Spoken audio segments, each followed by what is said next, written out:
సర్పంచులను BRS Congress ప్రభుత్వాలు మోసం చేశాయన్నారు కేంద్ర మంత్రి బండి సంజయ్.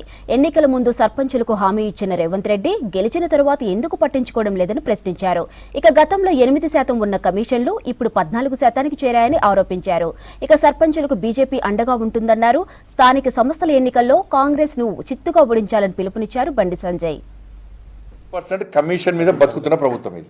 బిల్లు వీళ్ళకి అదే అయిపోయినా మీ మాజీ సర్పంచ్ అందరూ కూడా ఎంతంటే 1300 కోట్లు అంటే 14% కమిషన్స్ పోయి కాంగ్రెస్ పార్టీ ఇద్దరు ముగ్గురు ముఖ్య నాయకులు ఉన్నారు.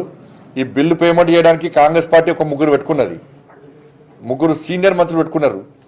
చెప్తే వాళ్ళ పేరు కూడా ఎత్తుదల బయట పెడతాం, వాళ్ళ పేరు కూడా మొత్తం వాళ్ళ మీద రిపోర్ట్ మొత్తం తయారు చేస్తున్నాం. మేము కూడా ఈ ముగ్గురు మంత్రుల రిపోర్ట్ మొత్తం తయారు చేస్తున్నాం, రిపోర్ట్ తెప్పిస్తున్నాం. ఆ మంత్రుల బండారం కూడా పక్కా బయట పెడతాం. మేము 18% నుంచి 14% పోయింది. 14% కమిషన్స్ వంటి వ్యక్తులకు మాత్రమే బిల్ పేమెంట్ జరుగుతున్నది.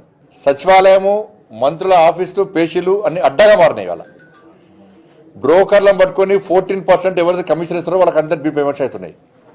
వీళ్ళు ఏం చేస్తారు, ఈ పైసలు తీసుకుపోయి ఢిల్లీలో పైసలు ఇవ్వాలి. ఢిల్లీ అధినాయకత్వానికి నెల పోయి కప్పం కట్టుకొని రావాలి.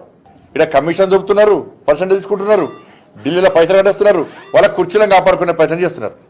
వీళ్ళు కాపాడబడే గక్కనే అబ్బో అది లేకుంటే ఇన్ని రోజులు ముఖ్యమంత్రి కుర్చీ కోసం ఆగుతారు. వీళ్ళు ఓడుకోరు, గుంజుకోరు. ఇక్కడ ముఖ్యమంత్రి కూర్చుంటే పక్కల దృష్టి మొత్తం కుర్చీ మీదే ఉంటుంది. వాళ్ళకి ఎప్పుడు గుంజుతారో అని చూస్తారు వాళ్ళు. ఏ మంత్రి అయినా కూడా అందరి మంత్రులకు ముఖ్యమంత్రి కావాలన్నది. అలా కాంగ్రెస్ పార్టీలో అందరి మంత్రులకు 50% మాత్రం